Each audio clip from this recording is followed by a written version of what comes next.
Sudden గా Trump statement అనేది ఒక రకంగా షాక్ గురి చేసింది ఇండియాలో ప్రజల్ని, ముఖ్యంగా బీజేపీ సపోర్టర్స్ని, యుద్ధాన్ని సపోర్ట్ చేసే వాళ్ళని, పాకిస్తాన్ ఓడిపోతుంది, మనం పాకిస్తాన్ని పెద్ద దెబ్బ కొట్టబోతున్నాం అని నమ్మిన వాళ్ళని ఒక దారుణమైన డిప్రెషన్లోకి ట్రంప్ నెట్టేసింది. నమ్మాలా లేదా తెలియలేదు. ఇదంతా అబద్ధమేమో, ట్రంప్ పేరుతో ఎవరో ఇచ్చారేమో ఇలా అనుకున్నారు. కానీ అది నిజమే అని చెప్పి 5 గంటలకి, 3 గంటల తర్వాత 3:30 గంటల ప్రాంతంలో మన foreign secretary Vikram Misri announce చేశాడు, ఎస్ యుద్ధ విరమణ జరిగిందని. కాకపోతే ఆయన ఎక్కడ కూడా ట్రంప్ పేరు తీసుకురాలేదు. ట్రంప్ పేరు తీసుకురాకుండా పాకిస్తాన్ డీజీఎంఓ అంటే director general of military operations, Kashif Abdullah ఆయన పేరు. అట్లాగే ఇండియన్ డీజీఎంఓ ఆయన పేరు రాజీవ్ గై. సో వీళ్ళిద్దరూ మాట్లాడుకున్నారు. సో ఇద్దరి డీజీఎంల చర్చల ఫలితంగా యుద్ధం ఆగుతుంది అని మిశ్రీ చెప్పాడు. సో ఇది ఎట్లా ఉందంటే, ట్రంప్ ఏమో నేనే ఆపాను యుద్ధం, రాత్రంతా సుదీర్ఘ రాత్రి చర్చలు జరిపాము, దాని ఫలితమే యుద్ధం ఆగింది, నేను వాళ్ళ కామన్ సెన్సు, ఎక్స్ట్రాడినరీ ఇంటెలిజెన్స్కి వాళ్ళని అభినందిస్తున్నాను అని మాట్లాడాడు. సో పైగా మొదట ఆయన ఇచ్చాడు, ఆయన ఇచ్చిందే కరెక్ట్ అయింది కూడా. అంటే క్లియర్గా ట్రంప్ రోలు దీంట్లో కనిపిస్తుంది.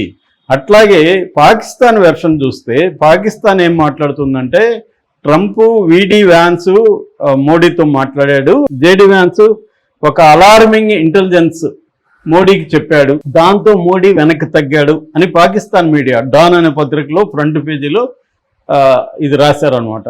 అంటే జేడీ వ్యాన్స్ మోడీకి ఒక అలార్మింగ్ ఇంటెలిజెన్స్ ఇన్ఫర్మేషన్ని ఇవ్వడంతో మోడీ యుద్ధాన్ని ఆపేశాడు అని వాళ్ళు చెప్పుకుంటున్నారు పాకిస్తాన్. సో ఇప్పుడు ఇక్కడ చాలా ప్రశ్నలు ముందుకు వస్తున్నాయి. మోడీ ఎందుకు సడన్గా యుద్ధాన్ని ఆపేశాడు?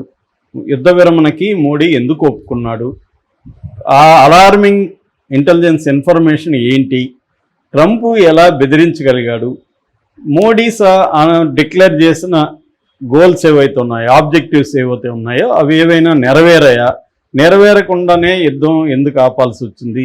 నిజానికి ఒక యుద్ధం అనేది 3 రోజులు ఆగడం అనేది జనరల్గా ఎక్కడ జరగదు. స్టార్ట్ అయిన 3 రోజులు యుద్ధాలు ఆగవు ఎప్పుడు కూడా, ఎందుకంటే ఆబ్జెక్టివ్స్ అంత త్వరగా నెరవేరవు. పైగా ఏమైనా ఒప్పందంలో పాకిస్తాన్కి ఏమైనా కండిషన్లు పెట్టామా మనం? ఆ కండిషన్కి ఏమైనా ఒప్పుకునిందా పాకిస్తాను? ఏమీ లేదు. టెర్రరిజాన్ని ఆపుతానని చెప్పిందా పాకిస్తాన్? మన గోల్ ఏంటి అసలు యుద్ధంలో? మనం ఎందుకు యుద్ధానికి వెళ్ళాం? ఫస్ట్ మనమే యుద్ధానికి వెళ్ళాం వాళ్ళ దేశం మీద. వాళ్ళు టెర్రరిస్ట్ యాక్టివిటీ చేస్తుండొచ్చు, పాల్గా కారణం కావచ్చు, కానీ వాళ్ళ భూభాగం మీద యుద్ధానికి వెళ్ళింది మనమే కదా. ఆపరేషన్ సింధూర్ అంటే ఏంటి అర్థం? 4 పాకిస్తాన్ ప్రాంతాల మీద మనం దాడి చేస్తాం. మనం టెర్రరిస్టు క్యాంపులు అంటున్నాం, వాళ్ళవి లేదు, మసీదులు, స్కూళ్ళు, కాలేజీలు, ఇండ్లు అని వాళ్ళు చెప్తున్నారు. ఏదేమైనా మనమైతే వాళ్ళ ఇంటీరియర్ భూభాగానికి, అంటే ఇంటర్నేషనల్ బార్డర్ దాటి 100 కిలోమీటర్ల దూరంలో ఉండే బహవల్పూర్కి కూడా మనం వెళ్ళి అటాక్ చేసాం. మనకి చేసినప్పుడు తెలీదా? ఆపరేషన్ సింధూర్ చేసినప్పుడు మనకి తెలీదా పాకిస్తాన్ దీనికి రిటాలియేట్ చేస్తుంది, మళ్ళీ మనం రిటాలియేట్ చేస్తాము? ఇవన్నీ తెలిసే కదా మనం కూడా యుద్ధానికి వెళ్ళాం, దానికి ప్రిపేర్ అయ్యాము, మన శక్తులన్నింటినీ మోహరించాము, కంప్లీట్ ఫ్రీడమ్ మోడీ ఇచ్చాడు, ఇవన్నీ తెలుసు కదా. మరి తెలిసినప్పుడు నువ్వు సడన్గా ఆపడంలో అర్థం ఏంటి? ఇది నిజానికి బీజేపీని సపోర్ట్ చేసే వాళ్ళందరినీ కూడా చాలా దారుణంగా డిప్రెషన్లోకి నెట్టేసింది. ఎందుకంటే కొన్ని నిమిషాల ముందు కూడా, ట్రంప్ ప్రకటన రాకముందు కూడా చాలామంది యుద్ధాన్ని వద్దనే వాళ్ళు కావచ్చు, మోడీని రాజకీయంగా దీన్ని ఉపయోగించుకుంటున్నాడని విమర్శించిన వాళ్ళని అతి తీవ్రంగా అటాక్ చేశారు. వాళ్ళు చాలామందిని అయితే ఫిజికల్గా కూడా వాళ్ళ ఇళ్ళకి పోయి ఆఫీసులకి వెళ్ళి అటాక్ చేశారు, ఉద్యోగాలు తీసేశారు. ఆ మధ్య మొన్న ఒక అమ్మాయిని డిగ్రీ కాలేజ్ నుంచి సస్పెండ్ చేశారు. కేరళలో జర్నలిస్ట్ని నాగపూర్ పోలీసులు వచ్చి అరెస్ట్ చేశారు.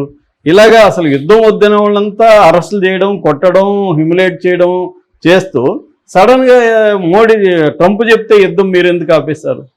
ఏ ఆబ్జెక్టివ్స్ నెరవేర్చారని మీరు ఆపేశారు అన్న ప్రశ్నలు ఇవాళ మోడీని చాలామంది అడుగుతున్నారు. సో ప్రజల్లో ఒక గందరగోళం అయితే ఏర్పడింది. యుద్ధం అసలు ఎందుకు ఆగిపోయింది, తెర వెనక ఏం జరిగిందని.